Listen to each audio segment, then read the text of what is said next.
মায়ের সন্তুষ্টি। আলকামা রাদি আল্লাহু আনহু এর প্রতি তার মায়ের অভিযোগ ছিল স্ত্রীকে মায়ের চেয়ে প্রাধান্য দেওয়া। এজন্য মৃত্যুশয্যায় তার কালিমা উচ্চারণ হচ্ছিল না। রাসূল সাল্লাল্লাহু আলাইহি সাল্লাম এর যুগে আলকামা নামে মদিনায় এক যুবক বাস করত। সে নামাজ, রোজা ও সাদকার মাধ্যমে আল্লাহ তায়ালার ইবাদত বন্দেগীতে অত্যন্ত অধ্যবসায় সহকারে লিপ্ত থাকত। একবার সে কঠিন রোগে আক্রান্ত হলে তার স্ত্রী রাসূল সাল্লাল্লাহু আলাইহি সাল্লাম এর কাছে খবর পাঠাল যে, আমার স্বামী আলকামা মুমূর্ষ অবস্থায় আছে। হে রাসূল, আমি আপনাকে তার অবস্থা জানানো জরুরি মনে করছি। কি রাসূল সাল্লাল্লাহু আলাইহি সাল্লাম তৎক্ষণাৎ হযরত আম্মার, সুহাইব রাদি আল্লাহু আনহু ও বিলাল রাদি আল্লাহু আনহুকে তার কাছে পাঠালেন। তাদেরকে বলে দিলেন যে, তোমরা তার কাছে গিয়ে তাকে কালেমায়ে শাহাদাত পড়াও। তারা গিয়ে দেখলেন, আলকামা মুমূর্ষ অবস্থায় আছে। তাই তারা তাকে লা ইলাহা ইল্লাল্লাহু কি পড়াতে চেষ্টা করতে লাগলেন। কিন্তু সে কোনো মতেই কলেমা উচ্চারণ করতে পারছিল না। অগত্যা তারা রাসূল সাল্লাল্লাহু আলাইহি সাল্লাম এর কাছে খবর পাঠালেন যে, আলকামার মুখে কলেমা উচ্চারিত হচ্ছে না। যে ব্যক্তি এই সংবাদ নিয়ে এসেছিল, তার কাছে রাসূল সাল্লাল্লাহু আলাইহি সাল্লাম জিজ্ঞাসা করলেন, কি আলকামার পিতামাতার মধ্যে কেউ কি জীবিত আছে? সে বলল, হ্যাঁ রাসূল, তার বৃদ্ধ মা কেবল বেঁচে আছেন। রাসূল সাল্লাল্লাহু আলাইহি সাল্লাম তাকে তৎক্ষণাৎ আলকামার মায়ের কাছে পাঠালেন এবং তাকে বললেন, তাকে গিয়ে বল যে, তুমি যদি রাসূল সাল্লাল্লাহু আলাইহি সাল্লাম এর কাছে যেতে পার তবে চল, নচেত অপেক্ষা কর, তিনি তোমার সাথে সাক্ষাৎ করতে আসছেন। দূত আলকামার মায়ের কাছে উপস্থিত হয়ে রাসূল সাল্লাল্লাহু আলাইহি সাল্লাম যা বলেছেন তা জানালে আলকামার মা বললেন, রাসূল সাল্লাল্লাহু আলাইহি সাল্লাম এর জন্য আমার প্রাণ উৎসর্গ হোক। তার কাছে বরং আমিই যাব। বৃদ্ধা লাঠিতে ভর দিয়ে রাসূল সাল্লাল্লাহু আলাইহি সাল্লাম এর কাছে এসে সালাম করলেন। রাসূল সাল্লাল্লাহু আলাইহি সাল্লাম সালামের জবাব দিয়ে বললেন, ওহে আলকামার মা, আমাকে আপনি সত্য কথা বলবেন। আর যদি মিথ্যা বলেন, তবে আল্লাহর কাছ হতে আমার কাছে ওহী আসবে। বলুন তো, আপনার ছেলে আলকামার স্বভাব চরিত্র কেমন ছিল? বৃদ্ধা বললেন, কি হে আল্লাহর রাসূল, সে প্রচুর পরিমাণে নামাজ, রোজা ও সাদকা আদায় করত। রাসূল সাল্লাল্লাহু আলাইহি সাল্লাম বললেন, কি তার প্রতি আপনার মনোভাব কি?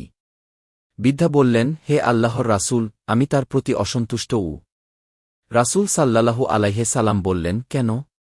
বৃদ্ধা বললেন, সে তার স্ত্রীকে আমার উপর অগ্রাধিকার দিত এবং আমার আদেশ অমান্য করত। রাসূল সাল্লাল্লাহু আলাইহি সাল্লাম বললেন, আলকামার মায়ের অসন্তুষ্ট হেতু কলেমার উচ্চারণে আলকামার জিহবা আড়ষ্ট হয়ে গেছে।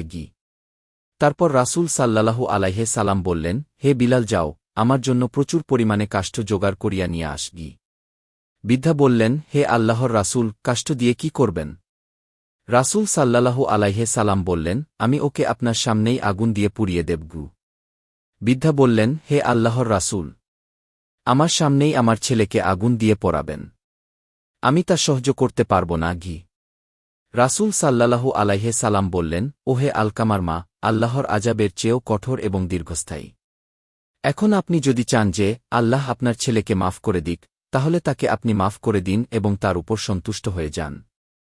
নচেত যে আল্লাহর হাতে আমার প্রাণ, তার কসম, যতক্ষণ আপনি তার উপর অসন্তুষ্ট থাকবেন, ততক্ষণ নামাজ, রোজা ও সাদকা দিয়ে আলকামার কোনো লাভ হবে না। একথা শুনে আলকামার মা বললেন, কি হে আল্লাহর রাসূল, আমি আল্লাহকে, আল্লাহর ফেরেশতাদেরকে এবং এখানে যে সকল মুসলমান উপস্থিত তাদের সকলকে সাক্ষী রেখে বলছি যে আমি আমার ছেলে আলকামার উপর সন্তুষ্ট হয়ে গিয়েছি। রাসূল সাল্লাল্লাহু আলাইহি সাল্লাম বললেন, হে বিলাল, এবার আলকামার কাছে যাও, দেখ সে লা ইলাহা ইল্লাল্লাহু বলতে পারে কিনা। কেননা আমার মনে হয় আলকামার মা আমার কাছে কোনো লাজ লজ্জা না রেখে যথার্থ কথাই বলেছে। হযরত বিলাল রাদি আল্লাহু আনহু তৎক্ষণাৎ গেলেন। শুনতে পেলেন ঘরের ভেতর থেকে আলকামা উচ্চস্বরে উচ্চারণ করছে, লা ইলাহা ইল্লাল্লাহু। অতঃপর বিলাল রাদি আল্লাহু আনহু গৃহে প্রবেশ করে উপস্থিত জনতাকে বললেন, শুনে রাখ, আলকামার মা অসন্তুষ্ট থাকার কারণে সে প্রথমে কলেমা উচ্চারণ করতে পারেনি। পরে তিনি সন্তুষ্ট হয়ে যাওয়ায় তার জিহবা কলেমা উচ্চারণে সক্ষম হয়েছে। অতঃপর আলকামা সেদিনই মারা যায় এবং রাসূল সাল্লাল্লাহু আলাইহি সাল্লাম নিজে উপস্থিত হয়ে তার গোসল ও দাফনের নির্দেশ দেন, জানাজার নামাজ পড়ান ও দাফনে শরীক হন।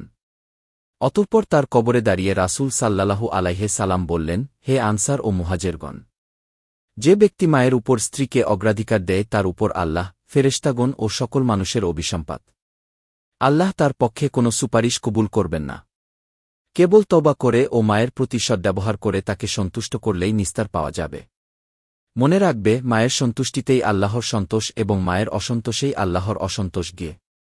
ইমাম তাবরানী ও ইমাম আহমদ বর্ণনা করেছেন। সূত্র হাদিসের কিস্সা, আকরাম ফারুক। এমন শিক্ষণীয় ভিডিও দেখতে আমাদের চ্যানেলটি সাবস্ক্রাইব, লাইক, ফলো দিয়ে পাশে থাকার অনুরোধ রইল।